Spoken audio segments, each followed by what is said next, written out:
Hi guys, welcome to CodeNegro once again, and today I'll be showing you my 3 top rules for learning how to code smartly and effectively. So let's get started. So I call it the 3 R's, and this is something I created for myself. I just believe it to be of use to you. That's what I'm sharing right now. So the 3 R's stands for reference, research, and review. So let's start with the first point there, which says reference. So as I'm teaching you stuff, I won't just expect you to just like know the codes automatically. Like anytime I ask you, you should just give it back to me the way I gave it to you. No, I won't expect that of you. As a matter of fact, I want you to be making reference a lot to different resources out there, even beyond what I'm even teaching you. Okay, w3schools.com and tutorialspoint.com, they are great places to kind of make reference to whenever you're learning how to code. All right, so take a look at W3 Schools right now. It's a very robust website where you can get access to a whole lot of tutorials and examples using different codes and all that. It's so great. That's where I actually started from, and that's what I started with. So it's something that they keep updating. It's a site they keep on updating from time to time. And as a matter of fact, look at that, the world's largest web development site. That's actually true, because most of the times when you're searching anything that has to do with HTML and CSS, most of the time you see them coming as number 1, number 2, or number 3 on on Google search. So that's a very great site for learning and referencing. So Tutorials Point also is also another one that you find so useful, although people criticize it a lot. But anyway, learning is for learning purpose, so let's just learn and just move on. So that's it. Then there's something I don't really want you to be doing whenever you're making reference. Please and please make reference for the purpose of you trying to know how stuffs work, and not just for you to copy and paste. I see a lot of people copy and paste. It's not good at all. So when you're making reference, try as much as possible to know what those code does and try to use them in dynamic situations, so that you get to understand the concept behind those codes, and it becomes part of you. Like right now, there are a lot of things I don't need to make reference to anymore, because I've used them over and over in different case scenarios and all that. So I now know how they work. So I just open my laptop, my code editor, and start coding right on the spot. Now this is because I've used it all over and over, and I understand what is going on. So please do not cram and do not copy and paste. Very important. So for the next part, which says research, research is a much more deep aspect of learning.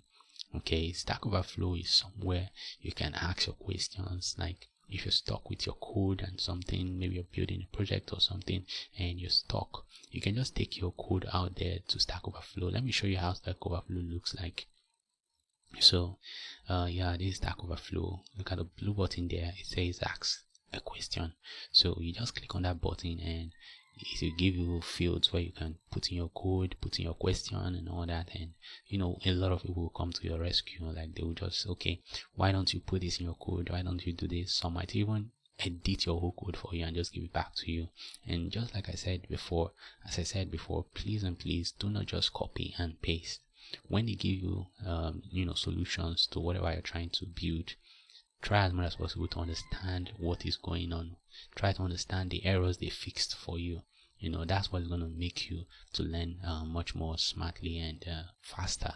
All right. Then GitHub is another resourceful site. One thing about GitHub is this, that people just come in, paste in their projects and all that. There's not much talking and all that. Okay, it's just like share your code, share your projects, share your achievements. That's what GitHub is all about. So where it will help you as a beginner is this. For instance, you're trying to build a calculator with JavaScript, or a portfolio website with CSS and HTML and CSS rather.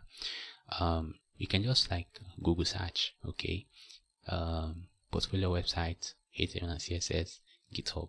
So it will kind of pull out links for you, suggestions where you can get where you can get projects on that particular website of thing. So you can search through different one and pick anyone you kind of prefer and edit it, customize it to your own taste and use it. And please, like I said, the most important part of it is for you to like learn the concept behind whatever code it is there that is there rather. Okay, it's very, very important, so that you don't just carry the whole code or the whole project and just go and paste it and claim to be your own, or you don't do that. I see a lot of people do that, but it's not good. It will kind of retard your growth and all that. So please and please, when you're getting all those projects and all those codes, take them, look into them very well with the eye of an eagle, and try to know what is going on behind those projects, so that you will learn much more effectively, and you get to understand stuff really fast and retain a lot of stuff in your memory. All right, very, very important. So for the third part, which is the last part, I'm talking about review. So after building your project and all that, just like kind of look at your project, look at the outcome of everything, and like, okay, does this thing look good to me? Just try to see what you can touch, what you can edit, what you can change, what you can modify and all that. Okay, so that you'll be more satisfied and have a feeling of accomplishment. Then besides you reviewing it yourself, you might want to give it to your tutor, someone like me. Okay, please, Josh, can you just look at my code, look at my everything, and try to know try to give me a feedback on it. What can I do to improve it?